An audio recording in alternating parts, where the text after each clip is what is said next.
Nous sommes le jeudi 5 octobre 2023 et très heureux de vous retrouver en direct sur la première plateforme numérique de promotion et de suivi des droits de l'enfant au Togo, DVOPB, la voix des enfants. Mesdames, Messieurs, chers internautes connectés cet après-midi, recevez nos chaleureuses salutations et bienvenue dans le grand live des droits de l'enfant Children's Rights Show. Les violences en milieu scolaire, causes et approches de solutions, c'est le thème qui retiendra toute notre attention au cours des 30 prochaines minutes dans ce live. Je suis Samiroudine Ourosama, juriste, défenseur des droits humains et président de l'association Initiative citoyenne des jeunes, La Voix des enfants. Nous vous invitons d'ores et déjà donc, comme à l'accoutumée, à liker, commenter et partager au maximum le direct autour de vous dans vos groupes Facebook et WhatsApp. La violence en milieu scolaire peut avoir toutes sortes de conséquences sur les enfants. Il s'agit en général des troubles physiques. Il y a aussi des troubles cognitifs, des troubles émotionnels, les grossesses précoces ou encore l'abandon scolaire. Au cours de ces dernières années, le gouvernement et ses partenaires ont multiplié des actions de prévention et de lutte contre la violence sur toutes ses formes dans les établissements scolaires et sur les lieux d'apprentissage dans notre pays, le Togo.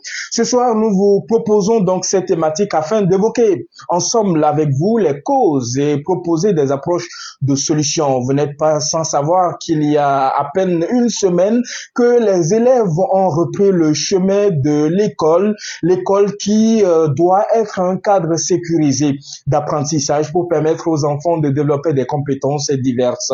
Le gouvernement se veut garant de cette sécurité-là au sein de l'école qui constitue donc un cadre d'apprentissage, un cadre de réception des connaissances, un cadre qui permet donc à l'enfant de s'épanouir véritablement, d'acquérir de nouvelles connaissances et d'être prêt pour la relève de demain.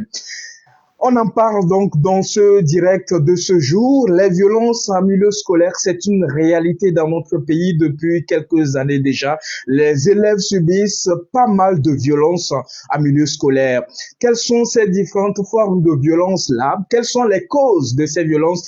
Quelles peuvent être les conséquences sur le développement de ces enfants, de ces apprenants, de ces élèves-là? Et comment est-ce qu'on peut juguler ce phénomène-là qui semble baisser au cours de ces dernières années avec l'intervention donc du gouvernement togolais et ses partenaires, donc la contribution des organisations de la société civile et autres associations.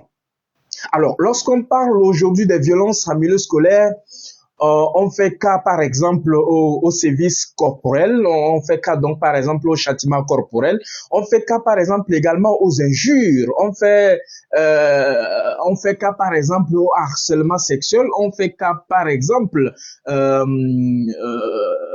des propos injurieux vis-à-vis de l'enfant, à des comportements du personnel encadrant qui n'est pas réglementaire et qui porte atteinte non seulement à la vie physique, mentale, psychologique de l'enfant. Donc, toutes ces différentes formes de violence n'offrent pas en réalité un cadre sécurisé, un cadre adéquat, un cadre qui permet donc à l'enfant de véritablement apprendre, puisque le but de l'école, c'est de pouvoir former l'enfant, c'est de pouvoir transmettre à l'enfant des connaissances à travers donc des méthodes standardisées d'apprentissage, des méthodes, comment je vais dire ça, des méthodes académiques, des méthodes pédagogiques pour permettre donc à l'enfant d'acquérir facilement la connaissance. Mais aujourd'hui, force est de constater que dans la plupart de nos écoles aujourd'hui, nous allons évoquer aspect par aspect cette question-là des violences en milieu scolaire. Force est de constater qu'aujourd'hui, malgré l'interdiction des châtiments corporels au niveau de nos écoles, certains enseignants s'adonnent allègrement à cette pratique-là qui est dangereuse, qui porte atteinte à l'intégrité physique donc des apprenants. Si vous parcourez un peu les différentes écoles sur toute l'étendue du territoire, vous vous rendrez compte que la plupart, si je peux le dire ainsi, certains enseignants abusent de leur autorité et exercent de la violence sur l'enfant. Et au-delà de ça, il y a cette forme de violence également qui qui portent atteinte à la vie émotionnelle de l'enfance. C'est par exemple pour un enseignant de tenir des propos injurieux vis-à-vis de l'enfant parce que à un moment donné, l'enfant peut-être n'a pas obtenu une bonne note dans sa matière ou peut-être qu'à un moment donné, l'enfant a des difficultés à assimiler la connaissance que l'enseignant est en train de transmettre dans le cadre de l'enseignement de sa matière.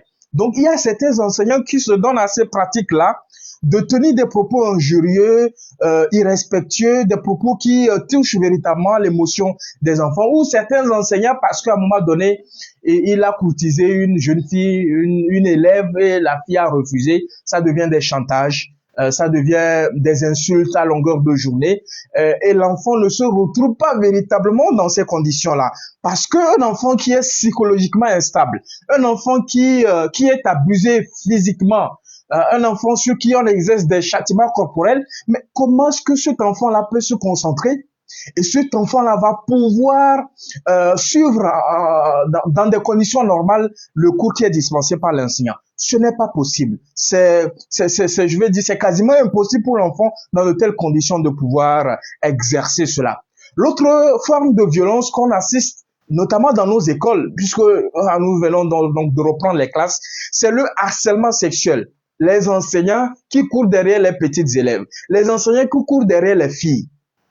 Est-ce que vous comprenez un peu? Il y en a, ça existe énormément. Aujourd'hui, nous avons un cadre juridique adéquat qui interdit toute forme de violence sexuelle sur les femmes, qui interdit donc toute forme de violence donc sexuelle sur les femmes et qui permettent à ce que les filles puissent également jouir de leur droit à l'éducation. Les filles puissent évoluer convenablement tout au long de leur cursus scolaire. Donc, il y a des enseignants, des pervers, mais également des enseignantes également, même si c'est des cas un peu rares, des gens qui n'accepteraient pas qu'on fasse la même chose à leurs enfants, mais ce sont eux-mêmes qui, dans le cadre de leur profession, qui est d'enseigner, de transmettre la connaissance, se permettent malheureusement de déranger les petites filles, se permettent malheureusement de harceler par des messages, par des attouchements et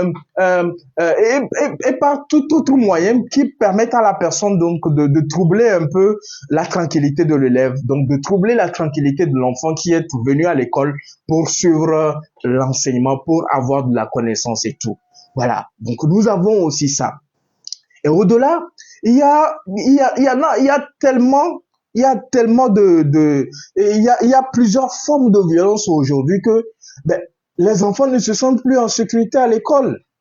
C'est-à-dire que le gouvernement a pris des mesures adéquates, notamment sur le plan juridique. Donc le cadre juridique et réglementaire se renforce de plus en plus. Le bâton est interdit dans l'enseignement au Togo depuis des années. Ensuite, les filles sont de plus en plus protégées avec la loi sur les violences sexuelles. Mais comme on le dit toujours, des mesures de prévention normalement sont censées, comment l'appelle-t-on? Les mesures de prévention sont censées minimiser ce genre de cas qu'on constate dans les écoles. Mais qu'est-ce qui se passe? Il se passe que depuis quelques années, nous assistons à des grossesses précoces dans nos écoles et le chiffre devient de plus en plus alarmant parce que au fur et à mesure que nous avançons, au fur et à mesure que le gouvernement multiplie les initiatives, que les organisations de la société civile entreprennent donc des actions d'information, de sensibilisation dans nos écoles, le chiffre explose. C'est-à-dire que nous avons aujourd'hui des filles qui sont censées avoir été à l'école, qui sont censées être à l'école pour apprendre, mais qui reviennent avec des grossesses non désirées, des grossesses précoces. Et la plupart des cas, ce sont des enseignants qui enceintent les élèves de façon allègrement. Parce qu'ils évoquent, entre guillemets, que c'est l'élève qui... moi, je trouve, et ça reste toujours mon avis, qu'il n'y a aucune raison qui puisse expliquer que l'enseignant puisse exercer toute forme de violence sur l'enfant. Il n'y a aucune excuse, il n'y a aucune raison qui puisse permettre à l'enseignant de pouvoir exercer une violence sur l'enfant. Nous devons être clairs là-dessus. Quand on dit que le bâton est interdit à l'école, il ne faudrait pas que les gens utilisent le bâton pour pouvoir faire comprendre l'élève. L'élève n'est pas un animal. Ou bien l'élève, c'est quelqu'un, c'est un être humain qui raisonne, qui peut comprendre lorsqu'on lui explique des choses. Donc, il est important qu'on puisse comprendre cela. Ensuite, lorsqu'on regarde un peu ces différentes formes de violence, ben, on se demande, ben, qu'est-ce qui peut bien causer cela? Qu'est-ce qui peut bien permettre à ce qu'on en arrive à ce stade-là, que malgré le cadre juridique et réglementaire, du moins, qui a été adopté par le gouvernement, malgré les différentes mesures adoptées par les plus hautes autorités de ce pays, qu'on en arrive dans nos écoles à voir encore ces différentes formes de violence qui soient exercées sur les élèves. Mais nous devons travailler ensemble à créer un cadre sécurisé adéquat qui permette à l'enfant d'apprendre convenablement. C'est cela notre mission. Alors, qu'est-ce qui peut être à la cause de ces violences qui sont exercées sur les enfants? La première cause, c'est que nous pouvons être en face d'un enseignant qui n'a pas la pédagogie d'enseignement. Un enseignant qui n'a pas été formé en amont. Heureusement et fort heureusement, depuis quelques années, les autorités du secteur éducatif ont pris des mesures adéquates pour faire en sorte que désormais, pour être enseignant au Togo, mais il faut avoir suivi une formation dans ce sens-là. N'est pas enseignant qui veut, mais n'est enseignant qui peut. C'est-à-dire que vous devez, en amont, avoir suivi une formation adéquate qui vous permet d'avoir les aptitudes nécessaires d'enseigner. Donc, un enseignement sans violence dans nos écoles. Lorsque le gouvernement dit que le bâton est interdit à l'école, mais vous ne devez pas aller au-delà de ça. Le deuxième volet, c'est que nous sommes dans un espace, dans un cadre d'apprentissage où les élèves même exercent les violences sur leurs camarades. Ben, ça existe également. Parce qu'à un moment donné, ben, la personne, dans le cadre familial, a reçu une formation basée sur la violence. C'est-à-dire qu'à la maison, pour que la personne comprenne, c'est par rapport à l'utilisation, c'est conditionné à l'utilisation de la violence sur sa personne. Vous voyez des parents qui, à la maison, pour faire comprendre leurs enfants un truc, mais ils ont vite fait d'utiliser le bâton. Ils ont vite fait de les injurier en désordre. Des parents qui se mettent à insulter les enfants à longueur de journée. Mais vous agissez sur l'aspect émotionnel de l'enfant. Vous agissez sur l'aspect émotionnel de l'enfant.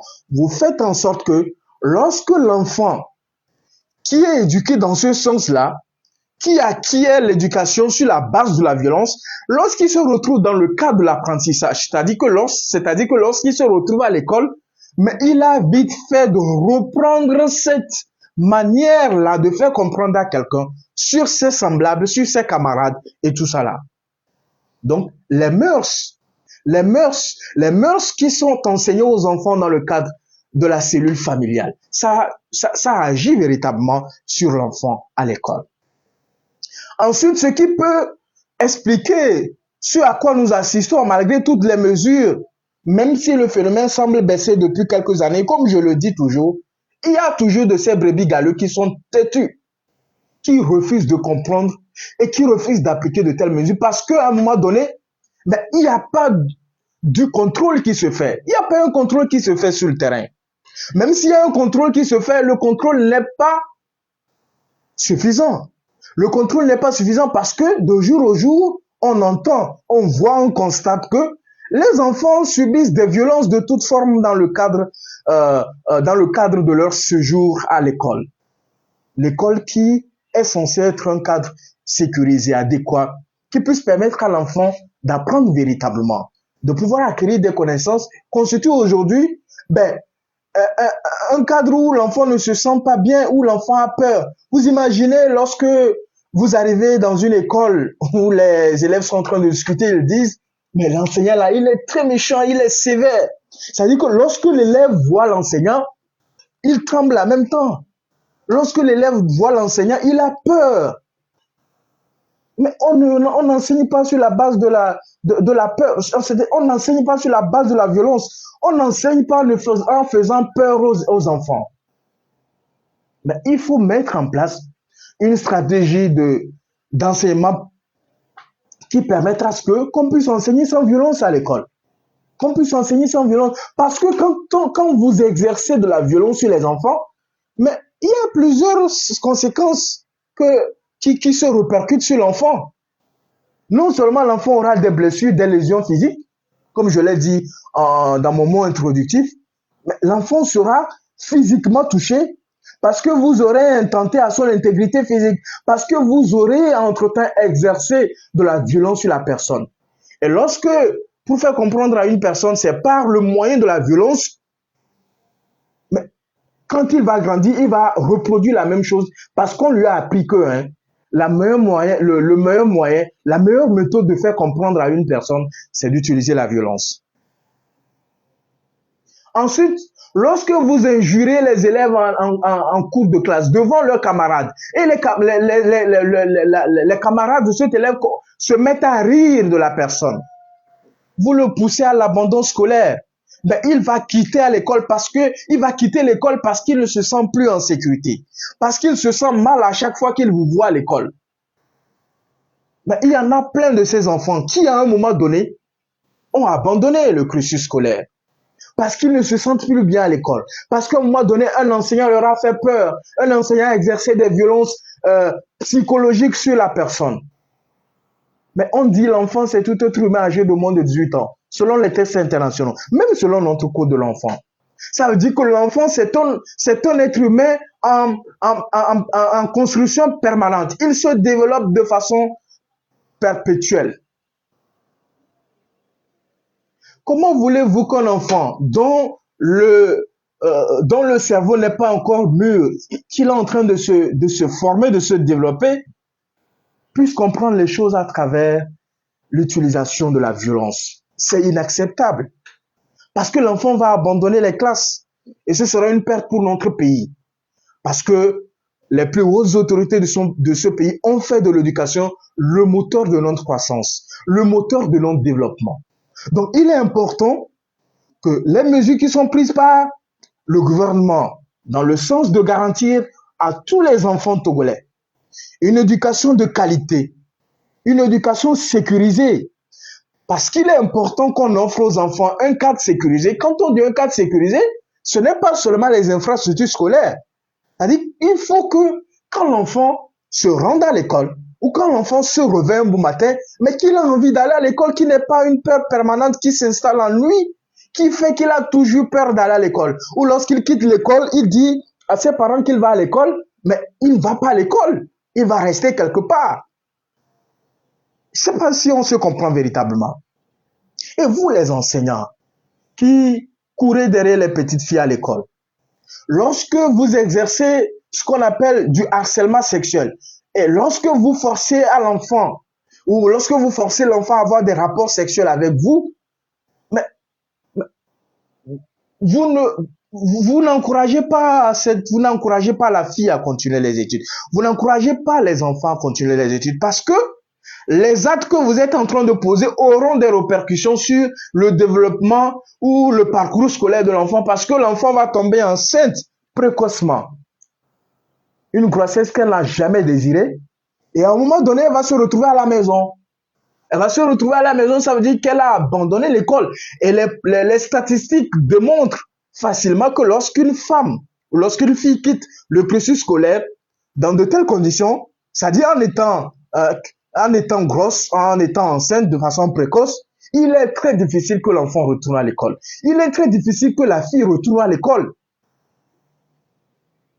Parce que les conditions ne sont pas revenues. Souvent, l'enfant se retrouve à faire face lui seul à cette grossesse-là, parce qu'à un moment donné, peut-être, l'enseignant va nier la grossesse, parce qu'à un moment donné, son camarade qui l'a enceinté, peut-être va nier la grossesse. Et ensuite, ce sont des petites filles de moins de 16 ans, 15 ans, 17 ans, qui n'ont pas encore atteint l'âge de la maturité. Donc, d'abord, porter une grossesse aura des difficultés pour la personne.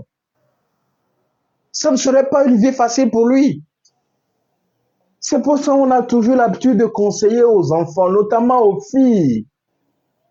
Concentrez-vous sur vos études. Vos parents vous ont envoyé à l'école étudier. Ayez de bons résultats à la fin de l'année. Parce que c'est cela qui fera la fierté de vos parents. Le troisième élément, c'est que Et si on peut le dire ainsi, parce qu'à un moment donné, les parents ont manqué à leurs responsabilités. Parce qu'aujourd'hui, combien de parents font un contrôle journalier de leur enfant? Qu'est-ce que l'enfant a fait à l'école? Qu'est-ce qui s'est passé véritablement? Quelles sont les difficultés que l'enfant rencontre? Qui lui a fait ceci, qui l'a fait cela à l'école? Parce que quand vous n'engagez pas une discussion régulière avec vos enfants, comment voulez-vous que vos enfants aient cette possibilité-là de vous dire ce qu'ils vivent à l'école? Parce qu'un enfant qui subit des violences régulières à l'école, mais qui a la possibilité, parce que le parent a instauré une certaine communication entre lui et ses enfants, va pouvoir raconter cela à son parent. Et son parent, s'il est un parent responsable, lorsque son enfant va lui raconter tout cela, il ne va pas se taire. Il va prendre sa responsabilité en deux mains. Il va se rendre à l'école pour que justice soit faite. Pour que son enfant ne puisse pas évoluer dans une peur constante. Que l'enfant puisse évoluer dans de bonnes conditions. Qu'il puisse avoir accès à une éducation de qualité. Dans des conditions normales. C'est cela l'ambition du gouvernement. C'est cela l'ambition des plus hautes autorités du secteur éducatif togolais. C'est cela la responsabilité des parents. Je ne sais pas si vous comprenez ce que je dis. Parce que les violences en milieu scolaire, c'est une réalité. Beaucoup en subissent, peu en parlent. Ce n'est pas le cadre juridique qui en manque. Ce ne sont pas des mesures dissuasives qui en manquent. Ce ne sont pas des initiatives d'information et de sensibilisation qui en manquent. Mais qu'est-ce qui n'a pas marché? Qu'est-ce qui ne marche pas? Parce que nous ne sommes pas prêts à jouer chacun en ce qui le concerne sa partition. Parce que nous ne sommes pas prêts à participer à la prévention, à la lutte contre les violences en milieu scolaire. Parce qu'à un moment donné, nous avons manqué à notre responsabilité en tant que parents. Parce que nous pensons que envoyer l'enfant à l'école, c'est l'acheter des fournitures scolaires, c'est payer sa scolarité, ça s'arrête là-bas. Mais non, c'est en cela le début même de votre responsabilité. C'est de faire en sorte que votre enfant obtienne de bons résultats à la fin de l'année. C'est de faire en sorte que votre enfant, lorsqu'il va à l'école, se sente bien dans de bonnes conditions. Vous, les enseignants, c'est de faire en sorte, notamment les responsables des établissements, les proviseurs, les directeurs, c'est de faire en sorte que les enseignants qui sont sous votre responsabilité, mais puissent dispenser l'enseignement sans faire peur aux enfants, sans des injures. Puisque vous êtes formés pour ça, vous avez reçu des formations adéquates pour ça, vous êtes recyclés à longueur d'année pour ça. Pourquoi ne pas s'appliquer? Pourquoi ne pas faire de notre école une école modèle? Pourquoi ne pas faire de notre éducation une éducation de qualité, une éducation sécurisée, en offrant à nos enfants des cadres sécurisés qui leur permettent véritablement de s'épanouir, de se découvrir, de se former véritablement. C'est cela notre responsabilité. Nous devons veiller à cela. Parce que on peut passer toute une journée à parler des causes, on peut passer toute une journée à expliquer aux gens les différentes formes de violence, les conséquences que cela peut avoir ou peut se répercuter sur les gens. Aujourd'hui, vous avez des gens qui travaillent déjà, mais dont les séquelles de violence qu'ils ont subies quand ils étaient encore sur les bancs de l'école, ils continuent par souffrir de cela. Ils continuent par souffrir de cela. Pourquoi cherchez-vous à harceler les filles? Pourquoi leur envoyer des messages obscènes? Pourquoi cherchez-vous à exercer des services corporels? Pourquoi cherchez-vous à utiliser la violence pour que l'enfant comprenne? Mais la mission de l'école, ce n'est pas cela. La mission de l'école, ce n'est pas ça. Ce n'est pas ce à quoi nous voulons aller. Vers quoi nous voulons aller? Nous voulons aller vers une école non violente, une école qui garantit la sécurité des enfants. Je pense qu'il est important dans de telles conditions, parce que c'est vrai, aujourd'hui, on en a connu des cas où lorsque de tels actes sont commis sur l'enfant, notamment en ce qui concerne les questions de harcèlement sexuel, de viol, de grossesse précoce, on dit non, c'est la famille, on va régler ça en famille, non, que les parents retirent leur plainte. Non, il faut sévir, il faut que la loi s'applique véritablement. Il faut faire en sorte que les gens aient des leçons, qu'ils voient des exemples palpables. Donc prochainement, ces gens-là ne vont pas commencer.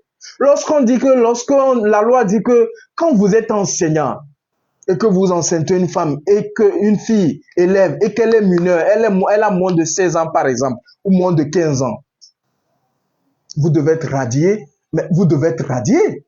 Il n'y a pas de demi-mesure. Il faut que la loi s'applique véritablement. Il faut que vous serviez d'exemple aux autres pervers, qu'au lieu d'enseigner les élèves, eh bien, ils sont là, tourner. Et il faut que vous, les parents, vous puissiez donner une bonne éducation à vos enfants, notamment dans l'habillement des enfants. C'est vrai qu'aucune raison ne peut expliquer les violences qui sont exercées sur les enfants. Mais il est important, surtout dans les écoles privées. Mais c'est criard ce mal-là. Comment les enfants se comportent aujourd'hui. Fort heureusement, le ministre Kokorkou a réglementé de façon adéquate la tenue des élèves dans les établissements, notamment privés. Il faut que les autorités puissent multiplier les contrôles au niveau des écoles privées. Parce que c'est là-bas que vous allez assister à des conneries comme ça, à des bêtises, c'est-à-dire des tenues extravagantes. Je ne sais pas quand la personne sortait de l'école, ses parents l'ont vu en sortant. Mais nous devons veiller à donner une bonne éducation à nos enfants. Les parents ont abandonné. Les parents ont abandonné leurs responsabilités. Combien de parents quittent le matin, prennent leurs enfants et amènent leurs enfants à l'école. L'après-midi, vont les chercher et revenir. Quand je dis parents, ce n'est pas forcément que vous, mais au moins quelqu'un de la famille, la mère ou le papa, puisse également suivre l'enfant pour aller vérifier de temps en temps si mon enfant est arrivé véritablement à l'école. Mais aller discuter avec les enseignants comment mon enfant évolue à l'école. Parce que si vous ne faites pas ça, vous avez manqué à votre responsabilité. Parce que ce que nous voyons dans les établissements privés qui sont considérés comme les meilleurs, je vous assure, la meilleure éducation, c'est dans l'enseignement public. La meilleure éducation, le meilleur enseignement. Il y a des écoles privées modèles qui tiennent compte de ces paramètres-là et qui aujourd'hui offrent des cadres sécurisés pour l'éducation des enfants. Mais il y a aussi de ces pagailles-là qu'on voit dans les écoles privées. Les filles s'habillent de façon extravagante, les garçons s'habillent de façon... Nous devons respecter nos mœurs. Si en Europe, ils font ça, mais ici, nous sommes en Afrique, nous sommes au Togo. Nous devons veiller à ce que nos enfants s'habillent convenablement. Parce que l'autre cause des violences, c'est l'habillement de nos enfants. Nous devons veiller à ce que quand nos filles sortent de l'école, qu'elles se peignent convenablement, qu'elles se coiffent. Ou si c'est des tresses, qu'elles se tressent bien, sans fantaisie. Qu'elles se comportent bien à l'école. Qu'elles ne courent pas derrière les enseignants. À cause de 500, à cause de 1000 francs que la personne va l'offrir à la récréation. À cause de 2000, 5000 que la personne va... Mais contentons-nous de ce que nos parents nous donnent. La meilleure éducation que vous devez donner à vos enfants, c'est ça. Leur apprendre à se contenter du peu. À ne pas envier les enfants des autres. À ne pas faire comme les autres. Parce que nous ne serons jamais comme les autres. Nous avons aussi des différences entre nous. Je pense qu'il est important que nous jouons notre partition dans ce sens-là. Qu'ensemble, nous puissions travailler à instaurer un cadre sécurisé à nos enfants à l'école. L'école ne doit plus être un cadre de violence. L'école ne doit plus être un cadre où l'enfant ne se sent pas bien. Parce que là où on apprend, quand je dis l'école de façon globale, parce que les lieux d'apprentissage ne sont pas exclus également. Parce que là-bas même également, il y en a des violences. Il y a des violences, il y a des harcèlements aussi qui se font là-bas. Je pense qu'il est important qu'on réfléchisse davantage et qu'on trouve des apports de solutions qui soient adaptés. Mais la première, c'est qu'il faut appliquer la loi dès que ces cas-là se viennent. Il faut impérativement appliquer la loi. Et pour que la loi s'applique, nous devons prêts à dénoncer.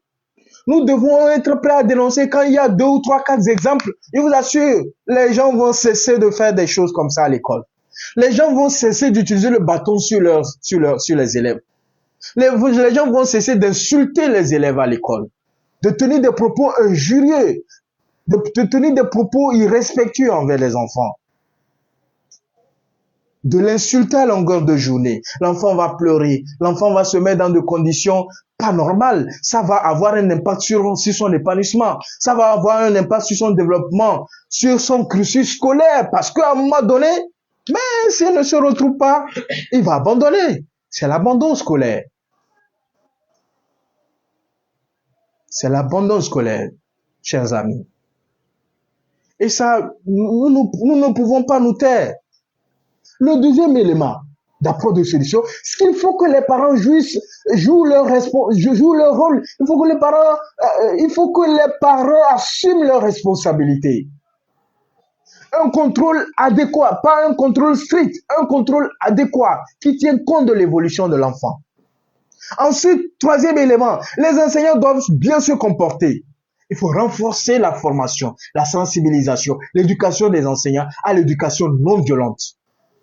Il y a des initiatives qui se font. Le gouvernement a pris à cœur cette préoccupation-là. Il y a des programmes qui sont mis en place, des formations qui se font déjà.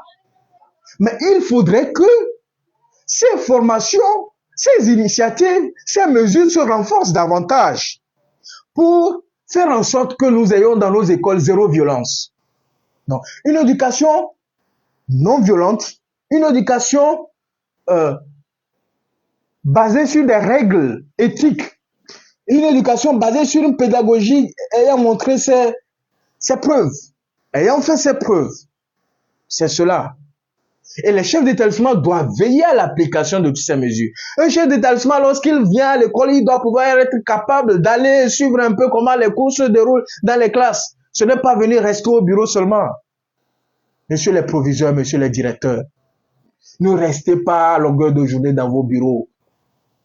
Discutez avec les enseignants, parcourez les salles de classe, regardez comment l'enseignant dispense le cours, discutez avec les élèves, il faut recueillir leur point de vue sur tel enseignant, comment vous trouvez l'enseignement, quelle est votre relation avec tel enseignant. Mais il faut que vous puissiez écouter les enfants.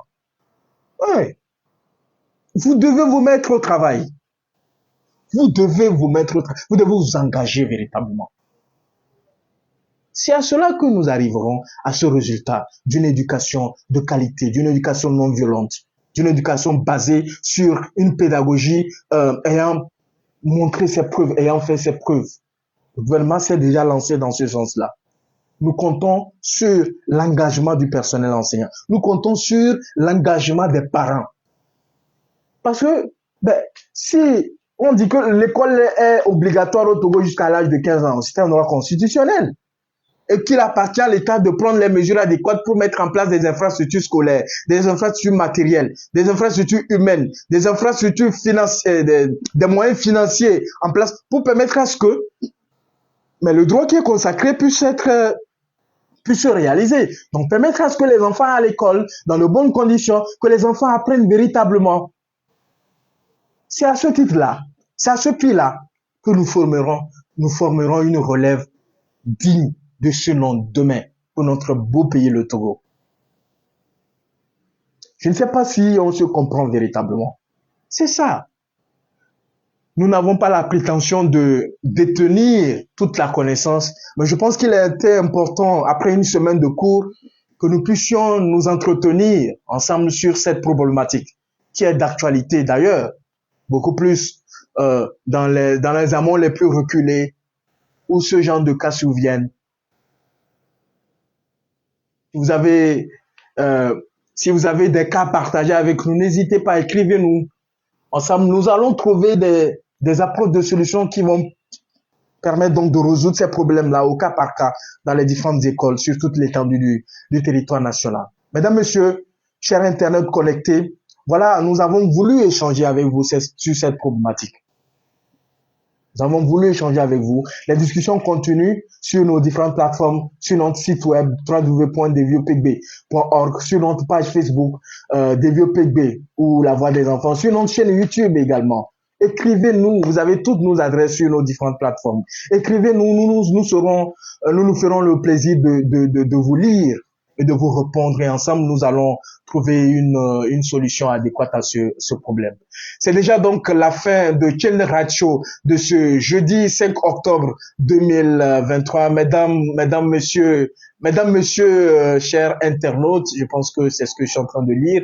Mesdames, messieurs, chers internautes connectés donc cet après-midi, merci donc de nous avoir consacré de votre temps sur la première plateforme numérique de promotion et de suivi des droits de l'enfant au Togo, Deviopegb, la voix donc des enfants. Juste le temps pour moi de vous rappeler que nous avons abordé dans ce numéro de Children Rights Show du thème les violences en milieu scolaire, causes et approches de solutions. Comme toujours, nous espérons avoir été à la hauteur de vos attentes. Continuez donc à nous encourager comme vous le faites si bien depuis le début de ce programme. Partagez la vidéo du jour autour de vous, likez et commentez. Et surtout, n'oubliez pas donc de vous abonner à notre chaîne YouTube, à notre page Facebook. Et également, n'oubliez pas donc de faire un tour sur notre site web, le www.deviopegb.org. Allez, je vous souhaite de passer une très bonne soirée. Prenez soin de vous et ensemble, œuvrons à la promotion, à la protection des droits de l'enfant dans notre beau pays, le Togo. Rejoignez-nous donc pour plus d'actions en faveur des droits de l'enfant au Togo. À très, très bientôt.